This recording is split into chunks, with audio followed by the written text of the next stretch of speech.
Welcome to another episode of With or Without Parole, where today we're going to discuss the three most infamous prisoners inside the Louisiana Department of Corrections. The three most infamous people that you hear about in the Department of Corrections, according to my experience and what I've heard throughout my years of incarceration inside the state of Louisiana, from the parish level to the state level. So when you come in, I'm going back. I did my prison time in Louisiana in the 1990s, all the way from the early 90s and through the 90s, and eventually, was released in the mid 2000s.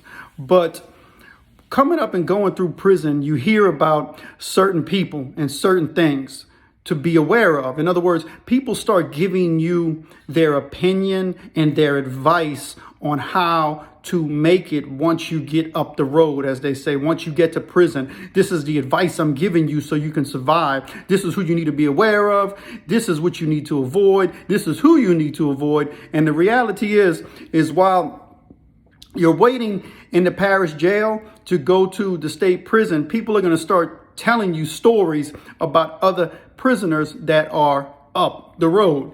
And today we're going to discuss, in my opinion, the three most infamous prisoners in the state of Louisiana. Now, I'm going to go on to tell you now, I have never met any of these individuals, nor do I know if these individuals are or aren't real, or if they were real at one point. But the reality is when you go to prison and you're young, people are always warning you, be careful, because there are sexual predators in prison. There are booty bandits. There are people trying to, either physically take your sexuality from you, or in a lot of cases, they just simply talk you out of it. They convince weaker-minded people or weaker-minded young people into giving up their sexuality to become, a punk in jail. That's what they call them. So, a man becomes a punk.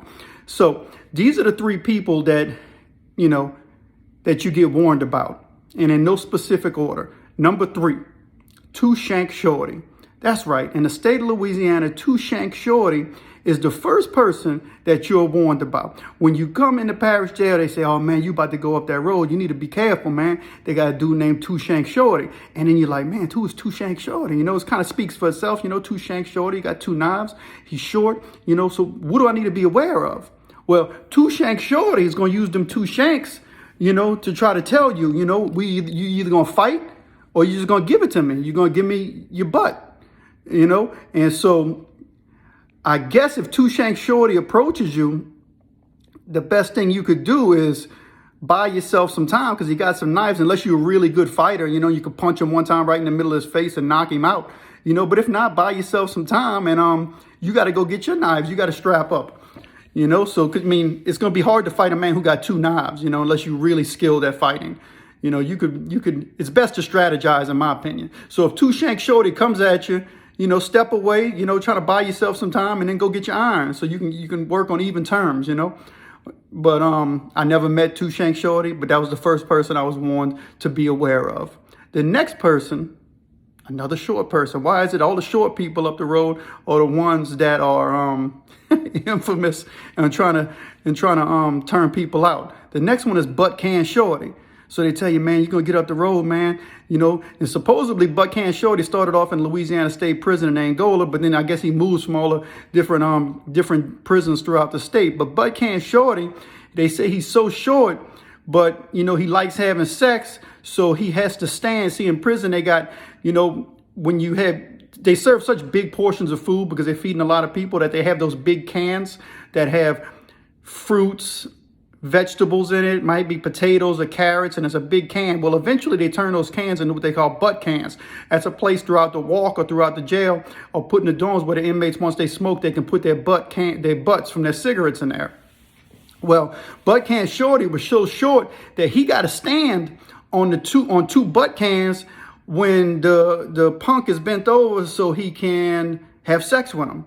So his name's Butt Can Shorty. So supposedly Butt Can Shorty is, going to threaten you some kind of way, kind of talk you out of it. But when you decide to give Butt Can Shorty your butt, he's got to stand on 2 cans so he could have sex with you. Very unfortunate situation to the person who allows butt can shorty to have sex with him. I know this stuff is crazy and it sounds ridiculous, but this is the foolishness and the stuff. And I don't know if these individuals are real. I never met these individuals, but throughout my entire time of incarceration, I was always told about these people, and you just get tired of hearing their names, because somebody else come in, man, and then they'll tell you, they try to pull you in the conversation. They'll be like, say, man, come over here, man. Why don't you tell this dude about butt can shorty? And you're like, yeah, I heard about butt can shorty, man. You got to be careful, man. If you get over so-and-so, he's over there. He's going to get with you, Well, the last individual that you hear about is Table Leg Slim. Well, Table Leg Slim, I don't know if, at this point you could probably figure out, who Table Leg Slim is and what Table Leg Slim does. Well, supposedly, because you don't know when you go up the road. I don't know, what they call this man Table Leg Slim for. Well, supposedly, Table Leg Slim had what they call a third leg. And you're like, a third leg? And you're like, oh, okay, I get what you're saying, man. So Table Leg Slim is supposedly a booty bandit, or honestly, a rapist or a sexual pervert or whoever he's supposed to be. And in reality, is in prison, they do have these type of people. But I've never personally met Table Leg Slim, Butt Can Shorty, or Two Shank Shorty. But supposedly, all these individuals are the most infamous prisoners inside the Louisiana state prison system. Now, maybe somebody did meet them. Maybe they were around back in the 60s and 70s when Louisiana was probably really brutal in its prison system throughout the 80s, 90s. Like I said, I went in the 90s. I've heard about these individuals, never met them, but I did, go up the road and meet individuals who weren't these people, but were doing similar stuff and trying to, victimize weaker inmates and weaker prisoners. But from my experience is, if a man was willing to fight for himself and stand up for himself, then as difficult as it may sound, he may have to fight a lot, but he would eventually be okay. You just got to stand up, speak up for yourself, stand up for yourself. A busted eye, a busted nose, and even some instances, a stabbing or a broken jaw, is better than, having to spend your entire time in prison being a victim. Now, some people go up there and they prefer to be a victim. They want to be victimized. It's easier for them, I guess, But anyway, this was the 3 most infamous prisoners in the state of Louisiana that I've always heard about, that I've never met. And I've been to quite a few state prisons in Louisiana. So until the next episode, stay safe, stay positive, and remember, always change for the better.